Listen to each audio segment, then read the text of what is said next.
இயேசுவில் எனதருமை சகோதர சகோதரிகளே, இந்த 5வது அதிகாரமானது ஆண்டவர் மோசேயின் வழியாக கூறுகிறது. அதாவது தொழுநோயோ பிணத்தால் தீட்டுப்பட்டவனோ அல்லது வெட்டையுள்ளோர் அந்த ஒரு நோய் உள்ளவனோ அங்கு இருந்தால் அவர்களை பாளையத்துக்கு வெளியே தள்ளி விட்டுருங்க. அது என்னுடைய தூயகத்தை தீட்டுப்படுத்தும். அவர்கள் இந்த தூயகத்துக்குள் இருக்கக்கூடாது என்ற ஒரு விதிமுறைகளை அங்கு அவர் கொடுக்கிறார். அதேவாறு அவர்களும் செய்வதை பார்க்கிறோம்.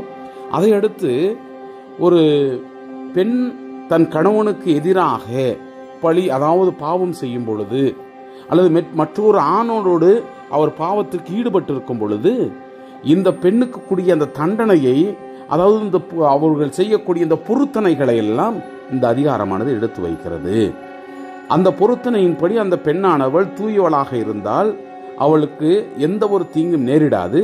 அல்லது தீட்டுப்பட்டவளாக பாவம் செய்தவளாக இருந்தால் இது அவளை தண்டிக்கும். பலவிதமான ஒரு நோயோடும் அந்த தொடை அழுகி விழுவதாலும் இவளை தண்டிக்கும் என்பதையும் இந்த அதிகாரமானது சுட்டிக்காட்டுகிறது. இந்த அதிகாரத்திற்கு நாம் செவிமடுக்கும் பொழுது நம்முடைய வாழ்க்கையிலும் கணவன் மனைவி பந்தமானது ஒரு புனிதமானது. இந்த புனிதத்தை நாம் கடைபிடிக்கக்கூடிய பிள்ளைகளாக இந்த அதிகாரத்திற்கு நாம் செவிமடுப்போம். ஆண்டவர் மோசேயிடம் கூறியது, தொழுநோயர், வேட்டையுள்ளோர், பிணத்தால் தீட்டுப்பட்டோர் அனைவரையும் பாளையத்துக்கு புறம்பாக்குமாறு இஸ்ரேல் மக்களுக்கு கட்டளையிடு. மக்களிடையே நான் தங்கியிருக்கும் அந்த பாளையத்தை அவர்கள் தீட்டுப்படுத்தி விடாதபடி ஆணாயினும் பெண்ணாயினும் அவர்களை பாளையத்துக்கு புறம்பாக்கி விடுங்கள். இஸ்ரேல் மக்கள் அவ்வாறே அவர்களை பாளையத்துக்கு புறம்பே துரத்திவிட்டனர். ஆண்டவர் மோசேயிடம் சொன்னபடியே இஸ்ரேல் செய்தனர். ஆண்டவர் மோசேயிடம் கூறியது, இஸ்ரேல் மக்களிடம் சொல், மனிதர் ஆண்டவரை மீறி செய்யும் பாவங்களில் எதையும் ஓர் ஆணோ பெண்ணோ செய்து குற்றவாளியானால் அவர்கள் தாங்கள் செய்த பாவத்தை அறிக்கையிட வேண்டும். தீங்கிழைக்கப்பட்டவனுக்கு ஈடுகட்டி அத்துடன் 5இல் 1 பங்கை கூட்டி கொடுக்க வேண்டும். குற்ற ஈட்டு தொகையை பெற்றுக்கொள்ள முறை உறவினன் இல்லையெனில் அந்த குற்ற ஈட்டு தொகை ஆண்டவருக்கு, அதாவது குருவிடம் சேரும். இது அவன் குற்ற நீக்கத்துக்காக செலுத்தும் ஈட்டு பழி. ஆட்டை தவிர சேர வேண்டியது. இஸ்ரேல் மக்கள் குருவிடம் கொண்டு வரும் புனித பொருட்கள் அனைத்திலும் உயர்த்தி படைப்பவை அவனையே சேரும். ஒவ்வொரு மனிதனுடைய புனித பொருட்களும் அவனுக்குரியவை. ஆனால் அவன் குருவுக்கு கொடுப்பது அவனையே சேரும். மேலும் ஆண்டவர் மோசேயிடம் கூறியது, இஸ்ரேல் மக்களிடம் சொல், ஒருவனுடைய மனைவி நெறி தவறி அவனுக்கு நம்பிக்கை துரோகம் செய்தால் வேறொருவன் அவளோடு படுத்து உடலுறவு கொள்ள அது அவள் கணவனின் கண்ணுக்கு மறைக்கப்பட்டு அவள் கரைப்பட்டிருந்தும் கண்டுபிடிக்கப்படாதிருந்து அவள் தவறு செய்த நிலையிலேயே பிடிக்கப்படாமல் இருந்தால் வெஞ்சினத்தின் ஆவி கணவனை ஆட்கொண்டு தன்னையே கரைப்படுத்திவிட்ட அந்த மனைவியின் மேல் அவன் வெகுண்டெழுந்தால், அல்லது வெஞ்சினத்தின் ஆவி அவனை ஆட்கொண்டு தன் மனைவி தன்னையே கரைப்படுத்தியிருந்தும் அவன் வெகுண்டெழுந்தால் அவன் தன் மனைவியை குருவின் முன் கொண்டு வர வேண்டும். அவளை முன்னிட்டு தேவைப்படும் 10இல் 1 ஏப்ப வார்கோதுமை உணவை படைக்க வேண்டும். அவன் அதன் மேல் எண்ணெய் ஊற்றவோ தூப பொருட்கள் தூவவோ கூடாது. ஏனெனில் அது நினைவுபடுத்தும் உணவு படையல், அதாவது குற்றத்தை நினைவூட்டக்கூடிய சினத்தின் உணவு படையல். பின் குரு அவளை கூட்டிக் கொண்டு வந்து ஆண்டவர் முன் நிறுத்துவார்.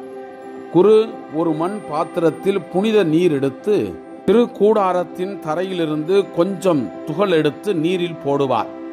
குரு அப்பெண்ணின் தலைமுடியை களைத்துவிட்டு வெஞ்சினத்தின் உணவு படையலாகிய நினைவுபடுத்தும் உணவு படையலை அவள் கைகளில் வைப்பார். சாபத்தை கொண்டு வரும் கசப்பு நீரையும் குரு தன் கையில் வைத்திருப்பார். அதன் பின்னர் குரு அவளை ஆணையிடச் சொல்லி கூற வேண்டியது, நீர் உன் கணவனின் அதிகாரத்துக்கு உட்பட்டிருக்கும் போது வேறு எந்த மனிதனும் உன்னோடு படுக்காமலும் நீ ஒழுக்க கேட்டுக்கு உடன்படாமலும் இருந்தால் சாபங்களை கொண்டு வரும் இக்கசப்பு நீர் உன்னை ஒன்றும் செய்யாது.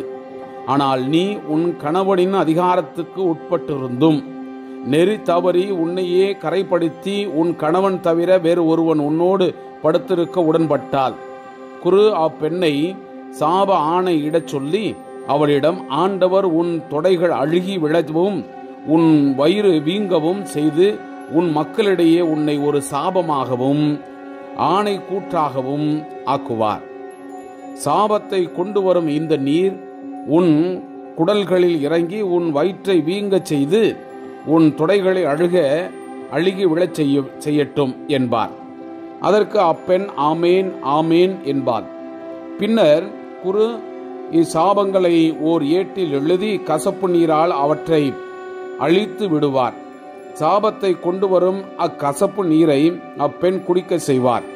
சாபத்தை கொண்டு வரும் அந்நீர் அவளுக்கு சென்று கொடிய வேதனை உண்டாக்கும்.